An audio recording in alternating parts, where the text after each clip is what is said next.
మీకు ఒక real fact చెప్పిన, జగన్మోహన్ రెడ్డి గారు అంటే తెలంగాణ రాజకీయ నాయకులకి ఎందుకంత ఇంట్రెస్ట్, ఎందుకంత ఇష్టమో అని చెప్పి నాకు ముందు ఒక థాట్ ఉండేది. సో రీసెంట్ గా రిలీజ్ అయింది అనమాట మనం చేసిన సర్వే ప్రకారం. ఏంటంటే ఈ టీఆర్ఎస్ గానీ కాంగ్రెస్ గానీ జగన్మోహన్ రెడ్డి గారిని ఎందుకు ఇంత పైకి లేపుతున్నారో అర్థం కాల. ఫస్ట్ ఆఫ్ ఆల్ అయితే సో జగన్మోహన్ రెడ్డి గారు అంటే ఓన్లీ తెలంగాణ రాజకీయ నాయకులు మాత్రమే ఇంట్రెస్ట్, అక్కడ తెలంగాణ ప్రజలకి ఎవరికి అంత ఇంట్రెస్ట్ లేదు. సో ఏంటంటే మ్యాటర్, ఆంధ్రప్రదేశ్ లో గనక జగన్మోహన్ రెడ్డి గారు వస్తే ఇప్పుడు వచ్చిన కంపెనీలన్నీ తోలేస్తారు, కంపెనీలు తీసుకురారు. సో తద్వారా ఏమవుద్ది, మన పక్క రాష్ట్రంలో ఉన్న తెలంగాణ ఉంది కదా, కంపెనీస్ అన్ని అటు వెళ్ళిపోతాయి. సో అలాగా మన తెలంగాణ రాజకీయ నాయకులకి జగన్మోహన్ రెడ్డి గారు అంటే ఇంట్రెస్ట్. ఆయన అక్కడ నుంచి తోలేస్తే దగ్గరలో ఉన్నది తెలంగాణ కదా, ఇప్పుడు తెలంగాణ అరే మా దగ్గర రండి అని చెప్పి వీళ్ళు తెలంగాణ లాగేసుకుంటారు. ఇప్పుడు ఏదో అతని మీద ప్రేమ, అతను రాజకీయం చేసిన విధానం, అతను పాలించిన పరిపాలన చూసి ఆయన మీద ఏమి ఇంట్రెస్ట్ రాలా.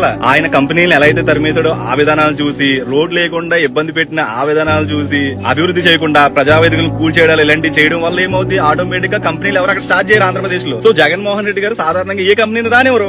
ఆటోమేటిక్ గా ఏదైనా కంపెనీస్ వచ్చినా సరే ఆయన కింద పడి ఉండేలా చూస్తారు. తద్వారా ఏమవుతుంది, వాళ్ళకి సరైన రెస్పాన్స్ రాకపోతే కంపెనీలన్నీ అక్కడి నుంచి వెళ్ళిపోతాయి. ఆటోమేటిక్ గా పక్క రాష్ట్రమైన తెలంగాణకు బెనిఫిట్ కదా. సో తద్వారా జగన్మోహన్ రెడ్డి గారు ఆంధ్రప్రదేశ్ లో రావడానికి ఇక్కడ తెలంగాణ రాజకీయ నాయకులు బాగా కృషి చేస్తున్నారు. ఇది కాదని ఒక్కరు చెప్పనండి, తెలంగాణ రాజకీయ నాయకులు ఎందుకు జగన్మోహన్ రెడ్డి గారిని అంత బాగా చూసుకుంటారో రీజన్ ఇది కాదని ఒక్కరు చెప్పించండి చూద్దాం.